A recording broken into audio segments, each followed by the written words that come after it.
कल मैं फेसबुक पर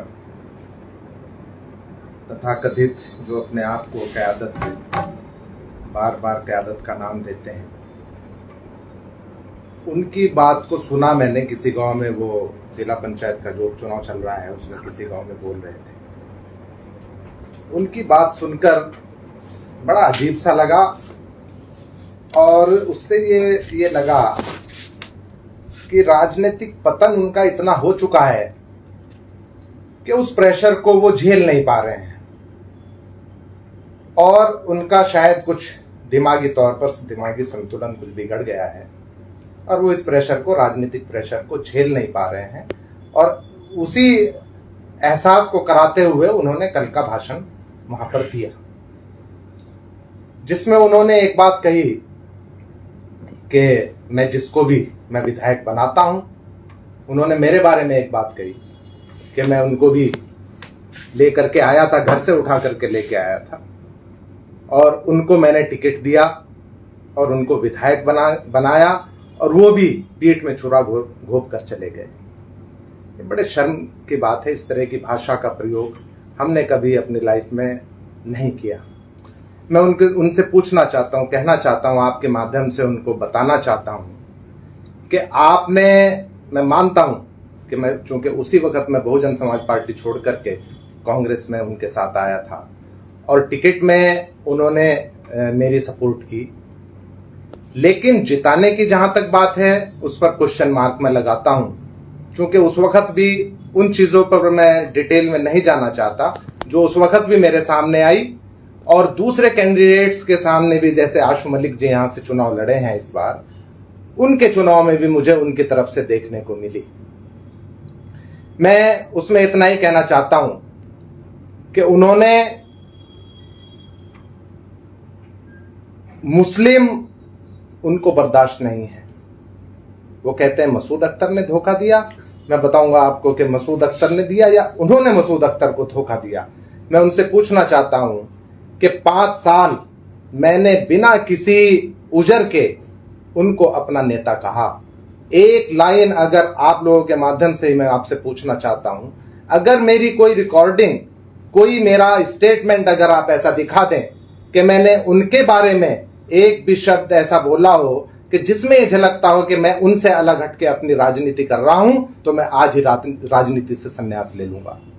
हमेशा किसी भी मीटिंग में कहीं भी अगर बोलने का मौका मिला तो उनको अपना नेता बनाने की बात मैंने कही। ये हमारे नेता, इसके अलावा मैंने कुछ नहीं कहा। धोखा ही देना होता तो मैं 5 साल पहले विधायक बनने के बाद, जैसे और लोग करते हैं, बहुत से लोग करते हैं, बहुत से लोग नहीं करते, लेकिन मुझे धोखा ही देना होता तो मैं 5 साल पहले अपनी लाइन विधायक बनने के बाद अपनी लाइन अलग कर लेता। अब आप कोई विकास कार्य रहा हो, कुछ भी रहा, उनमें अपने से बड़ा नाम क़यादत साहब का मैंने लिखवाया।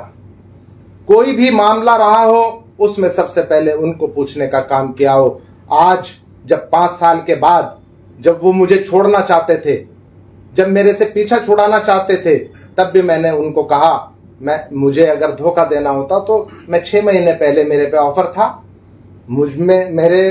हम दोनों विधायकों को ऑफर था, नरेश सैनी और मुझे, समाजवादी पार्टी से 6 महीने पहले से मेरे पास ऑफर था, लेकिन हम इनको छोड़कर नहीं जाना चाहते थे। हमने वहां यही कहा, आदरणीय अखिलेश यादव जी को हमने हमेशा यही कहा कि हम अगर आएंगे तो हमारे नेता इमरान मसूद साहब के साथ आएंगे।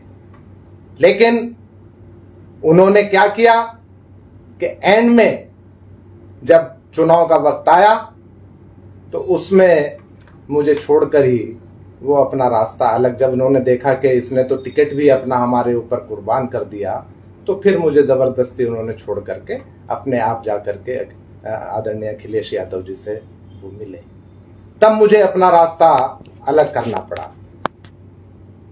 तो आप क्या संदेश देना चाहेंगे आम पब्लिक में इस विषय को लेकर? शॉर्टकट देखिए, मैं यही संदेश देना चाहता हूं कि जिस तरह की भाषा वो बोल रहे हैं, मुझे लगता है कि वो राजनीतिक तौर पर उनके पतन की निशानी है। क़यादत की बात करते हैं बार बार क़यादत की, मुझे कायद बनाओ, मुझे मजबूती दो, मुझे ये करो, मुझे वो करो। अरे भाई, क़यादत तो जनता देती है। क़यादत मांगने से नहीं मिलती, अपने कारनामों से मिलती है। क़यादत की मैं बात बताता हूँ, उनके चाचा मरहूम, अल्लाह उनको जन्नत नसीब करे, जनाब काजी रशीद मसूद साहब, उन्होंने क़यादत की है। उन्होंने हिंदू मुस्लिम का एक जो गुलदस्ता है उसको लेकर चलने का काम किया, उनको कायद कहेंगे। अगर उनके नक्शे कदम पे ये थोड़ा सा भी चलते तो इतनी जल्दी घुटनों के बल ना आते, इतनी जल्दी मात ना खाते जो आज इनकी हालत हो गई है। तरस आता है, अगर अपने चाचा के नक्शे कदम पर जरा सा भी अगर चल जाते, उनकी बातों पर जरा सा भी चल जाते, तो मैं दावे के साथ कहता हूं कि इतनी जल्दी ये राजनीति में इनका पतन ना होता। आपको क्या लगता है, जिस परिभाषा का प्रयोग किया गया है उपचुनाव में वार्ड नंबर 43 पे, क्या जनता इसका जवाब देगी उनको? बिल्कुल देगी। इन्होंने हमेशा ऐसा ही किया है। इन्होंने अपनी राजनीति का वर्चस्व कायम करने का, जो अपने आप को कायद कहते हैं, क़यादत कहते हैं, उन्होंने हमेशा यही काम किया है। इस बार भी यही काम किया है। बहुत छोटा चुनाव था, ये उपचुनाव था जिला पंचायत का। इसमें मैं यही सिर्फ कहना चाहता हूं कि जिस तरह से उन्होंने जल्दबाजी का सबूत देकर के पहले दिन ही अकेले चलो की राजनीति लेकर के उनका, हमारी जो बहन आशा लता है, उनका पर्चा भरवाने का काम किया। मैं उनसे कहना चाहता हूं कि सिर्फ वो इतना ही पूछ लेते, जो वहां से आशु मलिक जी हैं, जो लोकल जो मौजूदा विधायक हैं, उनकी कॉन्स्टिट्यूंसी का ये एक वार्ड है, उनको इतना ही पूछ लेते, चूंकि वो लखनऊ में थे, फोन करके ही पूछ लेते कि भाई हम इसको बहन आशा लता जी को चुनाव लड़ाना चाहते हैं, तो कोई वो मना थोड़ा ना कर रहे थे। वो बिल्कुल ना मना करते, सब उसमें शामिल हो जाते और उनको चुनाव लड़ाते। अब एक विधायक, मौजूदा विधायक को बेइज्जत करने का और इसके अलावा कोई उनके पास तरीका नहीं था। इसके बाद पार्टी ने विधायक जी से, मौजूदा विधायक, ये तरीका होता है कि मौजूदा विधायक जो होते हैं उनसे पूछा जाता है, उनके जब वार्ड का, उनके कॉन्स्टिट्यूंसी का मामला होता है तो उनसे पूछकर डिसीजन लिया जाता है। माननीय राष्ट्रीय अध्यक्ष जी के निर्देश पर माननीय प्रदेश अध्यक्ष जी ने पार्टी समर्थित लेटर जारी किया और वो बिट्टू त्यागी, जो सिडकी के हैं, उनके लिए पार्टी का अधिकृत प्रत्याशी बिट्टू त्यागी सिडकी वाले हैं।